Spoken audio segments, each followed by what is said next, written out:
નથી તો સાહેબને લાગે કે તમે એક લેવલે પહોંચ્યા છો. અમને ઘણા ખેડૂતો મળ્યા કે મગફળીમાં નેટિવો વાપરતા હોય. સબ નેટિવો શું આવે છે?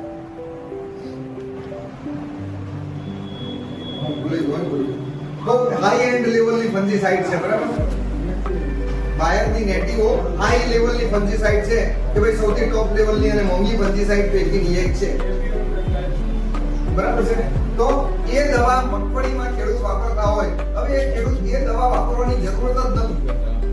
આપણે સાદાથી પત્તું હોય, બરાબર છે, તો આપણે શું કામ મોંઘી દવાઓ વાપરવી હોય? અને જે દવા જેના માટે બની હોય, મોંઘી દવા કોના માટે બની છે? સસ્તા પાક માટે નથી. પણ આપણે આપણા પ્રશ્નો રજૂ કરીશું અને પ્રશ્નો રજૂ કર્યાના સાથે આપણે બીમાર પડ્યા અને ગામમાંથી દવા લીધી, પછી આગળ તમે બગદાણાથી દવા લીધી, પછી ન થયું તો ભાવનગર ગયા અને ભાવનગર તમે ખાલી લોકો 4 દાડાથી તાવ આવે છે છોડતો નથી એટલે તમને પેરાસિટામોલથી ચાલુ કરશે.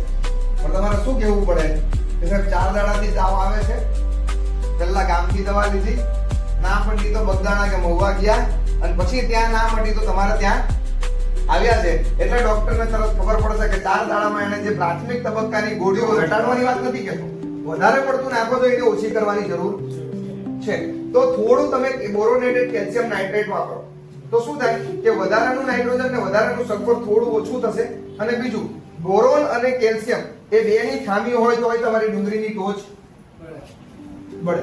તો બોરોનેટેડ કેલ્શિયમ નાઇટ્રેટ તમે વાપરશો તો નાઇટ્રોજન પણ મળી જશે, બોરોન પણ મળી જશે અને કેલ્શિયમ પણ મળી જશે. એટલે તમારું એક ખાતરમાં બધા કામ થઈ જશે. બાકી તમને એવું કીધું બોરોન વાપરો અને કેલ્શિયમ વાપરો એટલે તમારે શું કરો? બોરોનનું પડીકું લાવવાનું, કેલ્શિયમનું લાવવાનું, જે વાપરો છો તો વાપરો છો.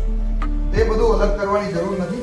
જેટલું મોરેસિયમ વાપરો છો એમાં તમારે અડધું પ્રમાણમાં કરી દેવાનું. નાઇટ્રોજન તો મોરેસિયમમાંથી બી મળવાનું છે અને નાઇટ્રોજન કેલ્શિયમ નાઇટ્રેટમાંથી પણ મળવાનું છે. કેલ્શિયમ નાઇટ્રેટ તો આ રીતની માવજત કરશો તો તમારા કપાસની અંદર ફરીથી તમારો કપાસ છોડ છે એ પાછો ઘેટો થઈ જાય અને આ પ્રશ્નો છે એ ઓછા થઈ જાય.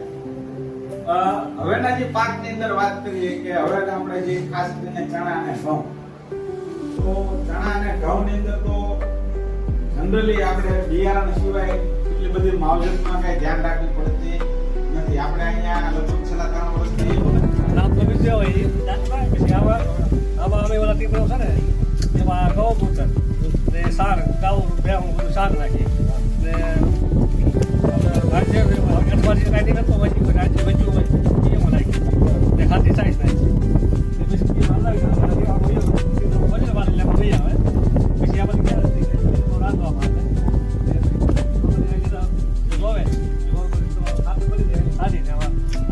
ટૂંકમાં ગોબર ગેસ કયો ને? ગોબર ગેસ તૈયારી કરતા કામ સારું છે. કેટલા દિવસો પહેલા 20 તારીખ તમે લાવવા દેવાના નહીં ફાટે નહીં, આનો ફાટે. હા એ બી ડોલું ભરી ને એક લીટર બધું થોડું બે વખત પાઈ એના હિસાબે ઓર્નમેન્ટ આવ્યા છે.